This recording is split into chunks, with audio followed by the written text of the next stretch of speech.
You're listening to They're going to call it a hard foul. They're going to call it a hard foul. Lead, Brunson will drive, cutting hard. Got to go. What a pass by Brunson. What a finish by Hart. Here come the Celtics. It's Tatum on top. Tatum jab stepping. A three for the tie. Good. Got it. Mike, another episode of They're Gonna Call It a Hot Foul, brought to you by the what? The Fans First Sports Network, bitch. K-Town 214. You gotta get better at that. You really struggle, Kimosabi, with that. With trying to get out who what part of the network we're from. But Mike, I was diagnosed with ADHD, so I got an excuse. now who's a lot better in the clutch than you? His name would be Purvis Ellison. Yeah, Nervous Purvis, definitely. Yeah, hopefully in the next episode of the Celtic City, when we get into the 90s, they do a whole 50 minutes on Purvis Ellison. But And Eric Montross. Yeah. Jason Tatum. No, that would be Jason fucking Tatum. Yeah. Who's committing child abuse against the New York Knicks, according to Reggie Miller. In particular, Mikal Bridges, who, Yes. the wing stopper that they said they were getting, we could go back and pull up all the articles about the Knicks this offseason and how they were making moves and how this was moves to stop the Celtics. And the funny thing about that always was, to me, is one of the moves they made to stop the Celtics was bringing in Karl Anthony Towns, who is just dreadful on the defensive end. And I know he had a good offensive game last night. But when he isn't scoring, he's either giving up points or falling on his ass. That foul on Tatum, Tatum's three is what's going to get all the attention. But that foul on Tatum in the corner by Karl Anthony Towns, where he just couldn't go straight up and make it difficult, which is a smart move there, because you're a goofy son of a bitch that can't cover. So just jump as high as you can with your hand, do the cornet contest there. Instead, he fouls Tatum, and it gives the Celtics a chance to be in this game, tie this game, and eventually win this game. That's going to be the downfall. That is, whether it happens against the Celtics, which it definitely will, but there's also a chance these guys don't get out of the first round, in my opinion. Yeah, I've changed my tune on the first round, but I agree with you, man. It wasn't just that was a horrible play, like that, and then the fact that he was arguing the foul was, what was Reggie Miller looking at? Was Jason Tatum out of bounds? But I think he was trying to figure out what they were arguing. Maybe that's what it was. I think they were trying to figure out, okay, he's really protesting here. What exactly could it be? And it was just I think embarrassment. More than he had to have known he hit him in the arm, right? I would hope so. Yeah, man, and it wasn't just that play. There were a lot of plays where he was the turnstile last night, or just not contesting at all against Porzingis. And I actually thought that Mitchell Robinson, when he came into the game, I thought he actually made Porzingis work for everything. And then obviously on the offensive end, what he was doing on the glass, and then that shot block on Tatum. Which you never see. You never, ever see that. With I thought that was incredible. Yeah, even though Towns got all those points, I thought in the second half the Knicks were better when Towns was on the bench and Mitchell Robinson was in the game. Yeah, and I thought that lineup of Towns and Robinson was actually a pretty good idea against Tibbs, but he only went to it in the second quarter and then never went to it again. The other guy they brought in, Mike, 5 first-round picks, Mikal Bridges. You mentioned what Reggie Miller said, and hopefully I can squeeze in a clip of that on this pod. But Tatum abused him in the mid-range, just abused him, and Bridges can't contest his shot. And the thing is, with Bridges and Anunoby, I think their defense on Tatum's pretty good. I mean, they're there. They're in front of him. Tatum just has their number. He just owns them. And I think it's unfair to Bridges because he got traded for 5 first-round picks. He's not a 5 first-round pick talent. But he's a good player. And Tatum just really he just dominates that matchup. It's some of the shots he hits are just like, I don't know, Jim, like that's special stuff, right? Like it's like MVP level stuff that Tatum's doing. Yeah, That no, mid-range game right before the playoffs, as you said to me last night, it's looking pretty good. yeah, and that feels intentional. That feels like because it's been more of it lately. It feels like he's trying to get that ready, knowing that they're going to try to take different things away from him. So just add another thing to his bag. I mean, he that last shot of the third quarter where they switched on Tatum, then threw a double, Oh, and he hits that fadeaway going towards the baseline. Um, that basketball horny was, yeah, oh that's there you my go. God. And we're not even mentioning the night that Kristaps Porzingis had, where he hit seven Right. threes.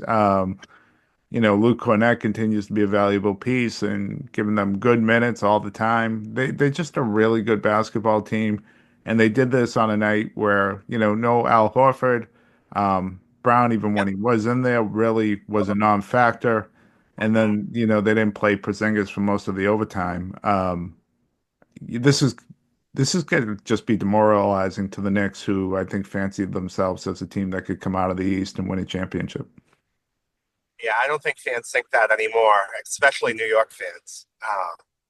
They and it's funny, like the Knicks fans like hate this team, but like they're still a good team. They won 50 games. They just, you know, you made the wrong moves. I really think if it wasn't Karl Anthony Towns and maybe a more defensive minded center, this could have been a legit maybe contender for the Celtics. But these wings, they just can't stop Brown and Tatum. And Brown's hurt right now, but when Brown's healthy, they can't stop him either. And the Celtics just have their number. Demoralizing is the right word for it, Jim. It really, it. I mean, I wouldn't be shocked if the Celtics sweep in the second round. No, no, that wouldn't shock me at all. If I'm being honest with you, Mike, I don't think the Celtics play more than 10 games through the first two rounds right now. Um, I just don't think there's going to be much of a challenge here. I really don't. And that has more to do, I think, with the Well, Celtics I'm going to than the challenge you on competition. that. Yeah, I'm going to challenge you on that in the first round against Orlando today with Jaylen Brown's injury. But Uh, yeah, I would agree with you that I don't think anybody in the East is beating the Celtics. I'm certainly going to go there. Orlando's not getting past 5 games against the Celtics. They're a nice team. They have a couple of long wings. Even without Brown, if Porzingis is playing at this level, it's going to be a short series, especially if Tatum's doing what he's doing too. Yeah, well, I think it could go six. I think that because of the defense that Orlando plays might keep them in 2 games. And um, if the Celtics have a bad shooting night, I think that could cost the Celtics a game, like it did last year in the playoffs. Most of their losses, they really didn't get outplayed. Just one team would go nuts from three, and the Celtics wouldn't hit them. So I always count like one loss every series with that happening against Boston. And I don't know. I just got this feeling that Orlando's going to steal one with their two very talented wings are going to show up in this series and make it a little bit more competitive than it has to be. It's possible. I don't foresee it. It's possible. Maybe And with the way Caldwell Pope is yeah. shooting the three, they're a little bit more dangerous at home than they I were. think it's much more likely to be a sweep than to go six. More likely, not much more. I think it's more likely to be a sweep than it would be to go 6 games. Well, that would be great. Yeah. I look at the Celtics team right now, particularly the way they play on the road, and we can throw their home record and say, that's been a disappointment. I think a lot of that had to do with how they were playing in, December through February. February there. Yeah. Um, and I also think if they need to turn it on there, they will. If you want to know my truth on this team, and I mean, a lot of this if Jaylen Brown is as hurt as he looks right now, maybe this changes. But my truth is that I think this team, when they're at least close to healthy, is better than last year's team. And I think that's because of the level up that Jason Tatum's done. I think he has become so spectacular and he can beat you in so many ways. And his floor game is so good. And, I also think Porzingis is playing at just a different level. I think this team is better than they were last year. And I don't think the competition has stepped up that much. I think Cleveland obviously has in the East, but the rest of the East is not very good.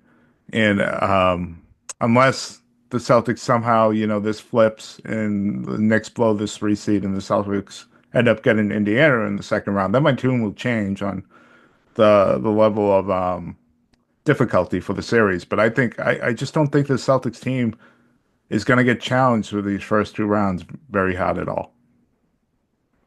Yeah, the East has certainly taken a step back. I mean, the Damian Lillard injury was a big one, but even they weren't playing that great this year in Milwaukee. So I would agree, Jim. I think even if you look out west, some of those teams don't look as great as we thought they were either.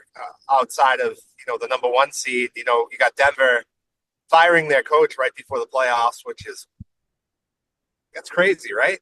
Yeah, no, that's nuts. I even forgot about that. I'm dying to know the backstory there with Mike Malone and the Denver Nuggets. They also fired Calvin Booth, their general manager, so it was a complete overhaul. And I don't know what you're firing the general manager for when the owner doesn't allow you to spend it at the tax. That's what I'm trying to figure out. So like, what's going on? Is this like, is Jokic pissed about something? Is this like did the owner say something to these guys about the losing streak and they say, well, fuck you, you don't spend? Like, I need to know like what happened here. Because even if you don't like the job that Mike Malone has done this season, he's is 2 seasons off from winning a championship. They were the favorite for most of last year. They have a They've shot always this been year. good under him. Yeah. And he develops young players. He's always developed players. Look at Christian Braun.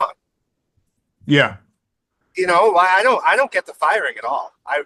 There has to be something more to this story. There has to be, and you don't typically fire a guy even mid-season unless it's very, very toxic in the locker room. Yeah. So maybe that's it. Maybe there's some toxicity. But like if you're a Nuggets fan today, you got to think your season's over, right? I would, yeah. That's a really drastic move for an NBA title contender. And if Jamal Murray's healthy, they're a title contender. Yeah. I don't get that at all. Like that 2-man game in the fourth quarter with him and Jokic is the best in the NBA. And you're firing the coach who's been drawing that up. I don't know. That to me, they haven't had Aaron Gordon for most of the season. Like if they're healthy, they're right there with OKC. They can play with anybody. I don't understand. I just that's really bizarre to me. Yeah, no, it's not it's very, very weird. Um Mike, anything else you want to take away from the Celtics team over the last, few Yeah. nights, games or whatever, or just even last night? My one concern that I'm watching is Sure. that Yep. obviously Jaylen Brown has nights where he feels good. Um, at least we have that because what I'm seeing right now is in the playoffs, he's probably going to have nights where his knee's feeling good and he's going to be Jaylen Brown. What I'm worried about is the inconsistency that's going to show up in his game and how that could hurt the Celtics. And that's not his fault. He's hurt. He's going to try to play through it. Thanks to him for doing that. I hope that he's not risking anything else to his future because they need him. He's a centerpiece to every plan they have. So, but for this season, I'm worried about the nights that they need him that he can't produce, and there will be nights where Jason Tatum does get shut down. Maybe that's in the NBA Finals, and Brown's been there to have his back, especially last year. So, I mean, I'm concerned about that. Yeah, I think it makes their chances a lot harder to win it. It's how they then do they start defending Tatum differently too? Do you start doubling more even when Brown's on the floor? Not a great situation. And the thing for me is I think against most teams he'll be able to still score because he's so strong. he can get to a spot. Last night wasn't great, obviously, but for the most part, he can find his way to get to the spot where he wants to on the floor with his strength against, matchups. The thing that Well, is, when Bridges blocked his shot last night, I mean, come on, that never happens with a healthy Jaylen Brown. He just jumps over that. the thing that was just so concerning, that's been more concerning to me is he has been so loose with the ball over these last, I don't know, 5 games or so. Yeah, But all of them have resulted in turnovers. But you know, the eye test tells you that it has not been as strong. And when things like that start to happen, that's a lot of times an indicator of health. And, you're trying to overcompensate for different things, and you end up losing focus in different areas. And it's a part of his game that he's really worked on. It's still not a strength, but it's something that's really improved. Um, and that has hurt them more than his scoring or whatever in the past when things have gone wrong for the Celtics in the playoffs. And that's just been the part that's been concerning for me. I think the good news is that the Celtics, they got 3 games left. He doesn't have to play much or at all in any of them. I know he's trying to get to 65 games, so that's 2 more games where he's got to play 15 minutes. Um, and then the playoffs won't begin, I don't think, until the 18th or 19th for the Celtics because the play-in's the 15th of April. and you So don't need him in the first round. no, no, Technically, he could sit. he could. That would really concern me if they're sitting him, though. That would tell me, if they're playing him now, then have to sit him. Um, then that's a real injury if he's starting to sit in the playoffs. That's Yeah, that's a real injury. Um, so depending on whether, how they do it, if they have him go out and play 15 minutes tonight and then they have him play 15 minutes on the 11th, then you can give him from the 11th to like the 18th off. And that's a full week. And I'm assuming this isn't a serious thing. And maybe with that type of rest, it would be good enough. Um, but if it's something else and he's just playing to get to the 65 games when they have this on the line, I think everyone has the right to be pissed. I'm gonna hold my powder until I see what he looks like in the playoffs. Um, if he looks healthy. especially when, quite frankly, if we're living in reality and not on fantasy island, he doesn't have a shot. He doesn't. He hasn't had a good enough season to be considered for any of those teams. And he's a great player, obviously, but it's not like last year where he'd be getting robbed, where he should have been, all defensive first team and one of the three, all NBAs. So the first round actually doesn't even start till the 19th. Yeah, And where it's a play-in, the Celtics probably won't start until the 20th. yeah, So that's a lot of time off. that's a long time off. So he'll have plenty of time between round one, um, in the play-in. I mean, if he doesn't play the last game of the season, you'll be off from the 11th to like the 20th. So that's it. So there you go. That's a significant amount of time off. Yeah. Yeah. Um, well, there you go. And as I was saying, like he's not an All NBA player this year. He's only shooting like I don't know 32% from three. I mean, it's been a down year. I was wondering if he's going more for the all, like trying to get on an NBA all defensive team this year. It was what was more of the goal here. Maybe he's obviously he's consistent night to night, a high end defender. So maybe he's there. I don't know enough around the league who he's competing Yeah. with for that. For this year in the Celtics, I think the only shoe-in for that is Derek White, because of his shot blocking. That's going to get him onto one of the all defensive teams, I would think. And Tatum will probably get overlooked, although he probably deserves to be on an all defensive team. Yeah, yeah. Well, Tatum's is the first team All NBA shoe, and I would think at this point, if we, Yeah, but I'm saying yeah, the yeah, defensive team. I mean, what he does. He got beat up by Karl Anthony Towns last night, but he typically wins that matchup defensively. So, yeah, and that just, I mean, Karl Anthony Towns, it's just more of a size thing, and that's being without Al Horford, and that's the reason why you saw that last night. Um, Yeah, no, the Brown thing, that's the thing to watch right now. And to me, that's the only thing that, knock on wood, that really concerns me going into these playoffs right now. And I'll say it here on the pod right now too, Mike. I think Cleveland can extend the series and make it a bit longer, but I think if the Celtics are healthy, the Cavs do not match up against this team at all. And I think the playoffs are all about matchups. You can throw regular season Yeah. Can I stats in a ask you lot a of ways. question though? Yep. Defensively, Hmm. what have you seen this season that tells you the Celtics match up with Donovan Mitchell at all? Well, Donovan Mitchell kills them. There's no doubt about that. He kills Yeah, them. But it's one guy, and I think you can overcome one guy. I mean, now if the Celtics just go cold for a whole series, then that's one of the things that's a risk with the Celtics team because they shoot so many threes. right. But I think if you look at how the Cavs match up against the Celtics, they just peppered with bad matchups all over the court. Yeah.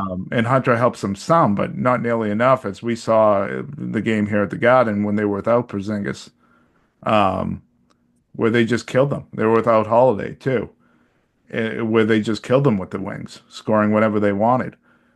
I think Evan Mobley, to me, might, you know, would be the X factor in that series, but I think if Porzingis is healthy, it kind of wipes that away.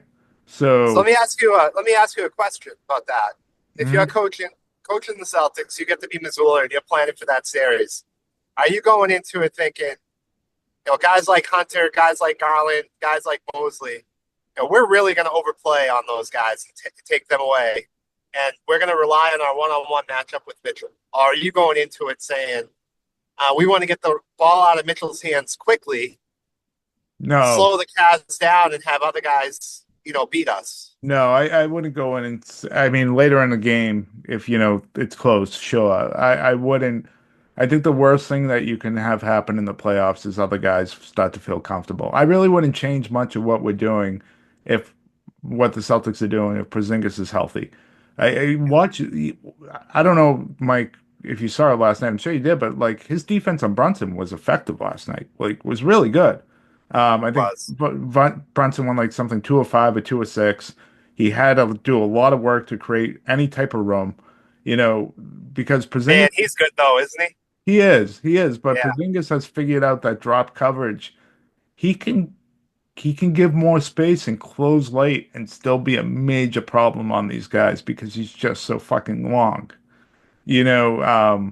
And he's giving so much space that it's really hard to pump fake him into a foul, you know. So it's like he's made such an impact on that end. Everyone, focuses on his offense because it's, unicorn like what he can do, so they say. But what he's done on the defensive end for this team has been huge. And Yeah. I think where he helps too, Cleveland, when they had that comeback and then really they just took over that fourth game rebounding, yeah. offensively. Well, the rebounding, but more importantly, it's taken away that first action with Cleveland and forcing them to run their half court offense so they're not shooting the ball quickly. As you alluded to this in previous pods, when the Celtics can get into their half court defensive sets and teams are moving the ball, looking for the best shot, that's when the Celtics are really at their best because of Porzingis. When you attack them quickly Yeah. and you take the first best look, um, that's when you can really beat up on the Celtics. And that's what Cleveland did in that fourth game. And I think with KP out there, he actually takes away a lot of that No, they first didn't half. really do that in the fourth quarter, Mike. They with Porzingis Well, during the out, comeback, they did. with Porzingis out in that fourth quarter, they just found matchups because there was guys out versus Celtics, and then they got offensive rebounds. They played slow. They played quite slow in that fourth quarter.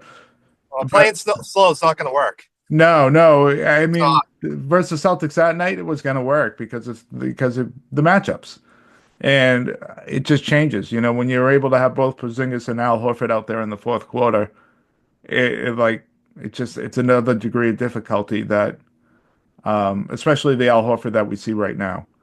Yeah, I think this Celtics team is just on another level matchup wise. And we can wait to talk about the finals.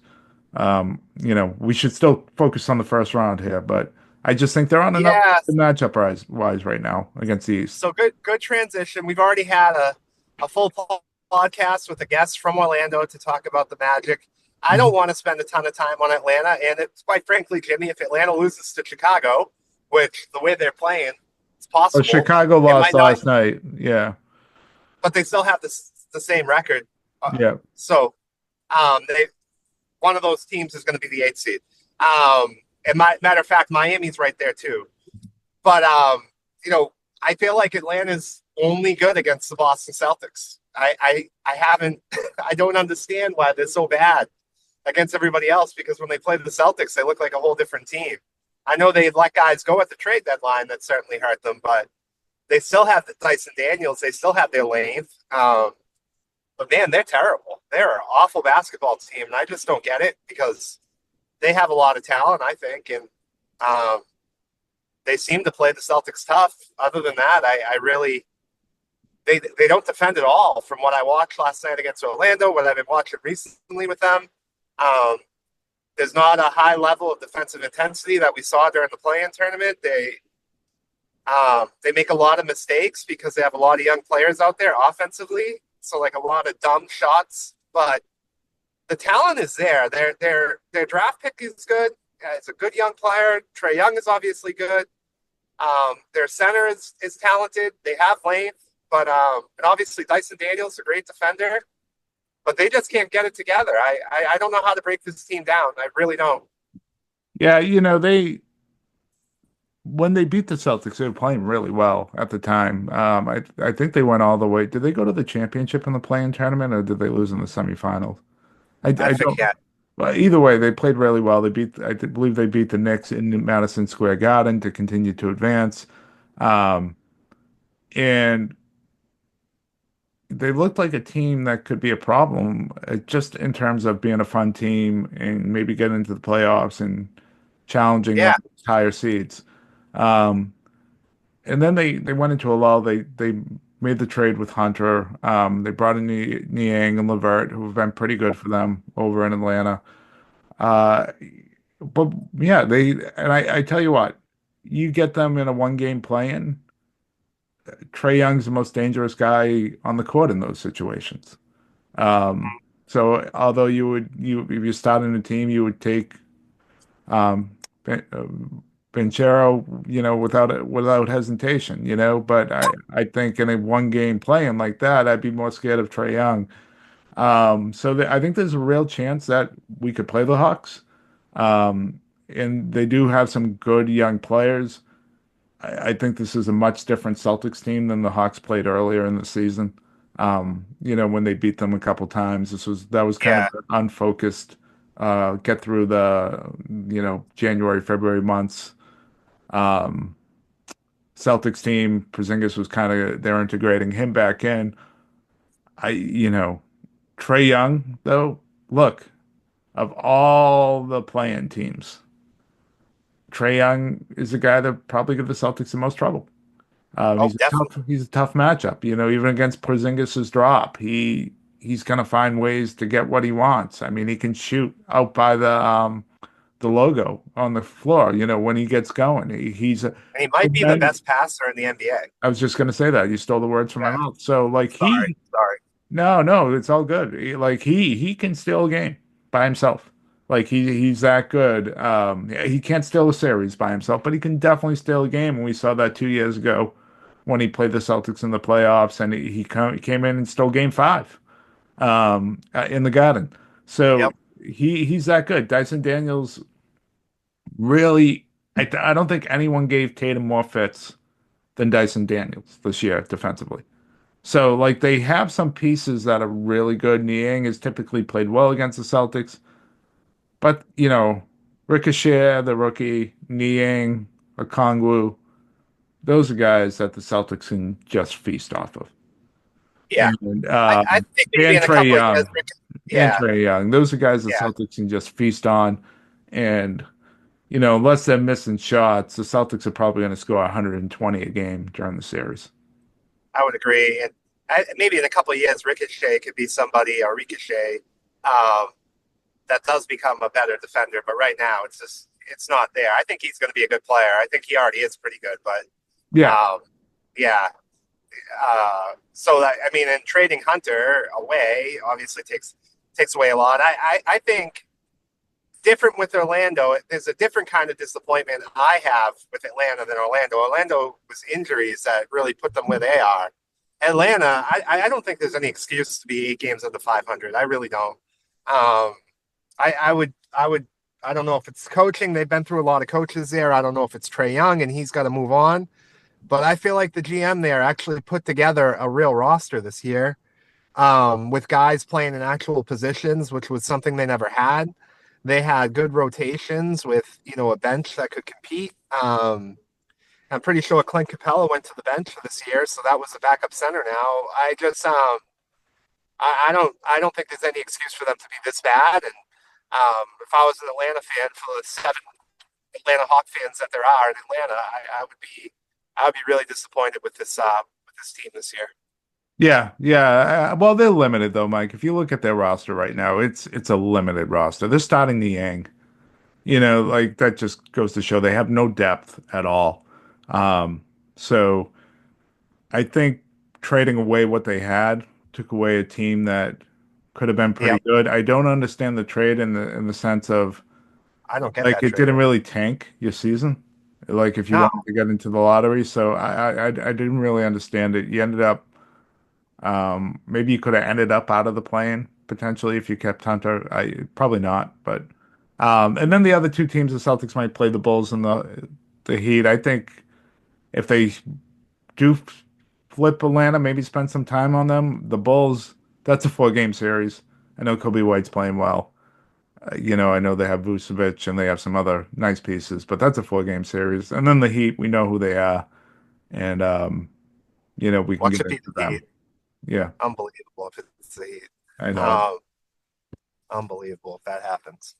Yeah, I mean it's all boring, Jim. All those teams suck. So, um, did you wanna say anything about Celtic City or save that for our next pod? What are you thinking?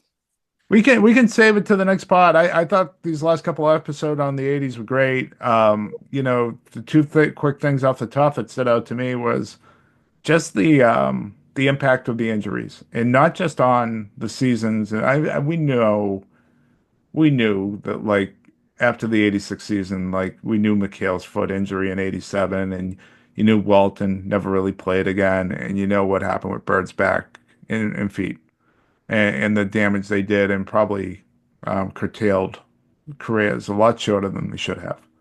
Um, I don't think fans understand is just how much it impacts their lives. Yeah, Walton said something that it was quick, so people could have missed it. But he said, I've been in a dark place since then. Health is everything. And it just made you say, oh man, this guy's been in pain his whole life here. And, yeah, he would never trade in what he got out of UCLA and the Trailblazers and the Celtics and the championships and the glories and to play with Bird and things like that. But it hasn't been fun for him. It wasn't fun for him probably after retirement. He'd just no, be in that much pain with his feet and his knees all the time. And I mean, at times it looked like McHale was going to cry when he was talking about the pain he had to go through. And you heard Bird said, "You say I worried about being in a wheelchair." So like that part to me stood out, and then the other thing that stood out was Ainge basically yeah. saying The Red Danny should have Ainge made. stuff.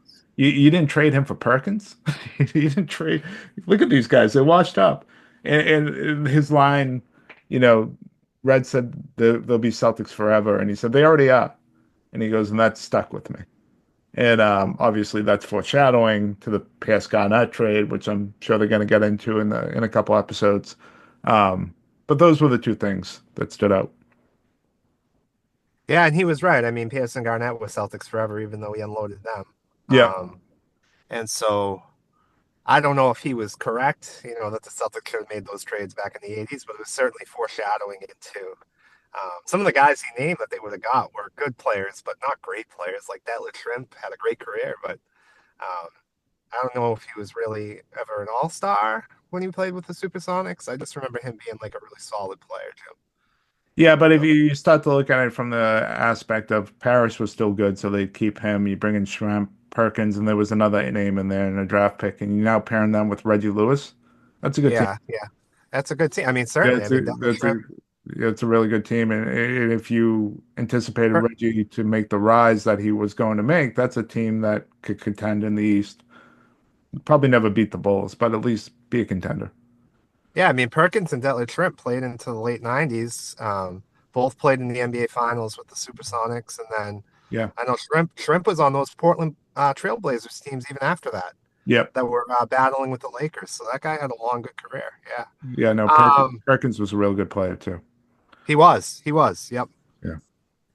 All right. Well, I look forward to the next pod. Interesting game tonight with Orlando. I don't know who's actually going to play for the Celtics, but Orlando's coming off a tough game too, a back-to-back. So we'll see what happens. Do you think the Celtics go for the record tonight? I I don't. do, Jim. I Yeah. do. I think it matters to these guys. After seeing the way they acted on that road trip with that last victory in Memphis, Well, you I have can't a feeling fade him after going 48 minutes last night, right? I wouldn't, but I don't know. We'll see. Yeah, he's kind of nuts. He is kind of nuts. Yeah. Got a All little right. bit of Tom Brady in him, doesn't he? Yeah, he does. He's I think it's a discussion for another day, but if they win another one, it's going to be an interesting discussion of where on the Mount Rushmore does he go with the Celtics, um, because he'd certainly be on it now. So, Yeah, I would agree with that. All right. all right, talk to everyone soon. See ya.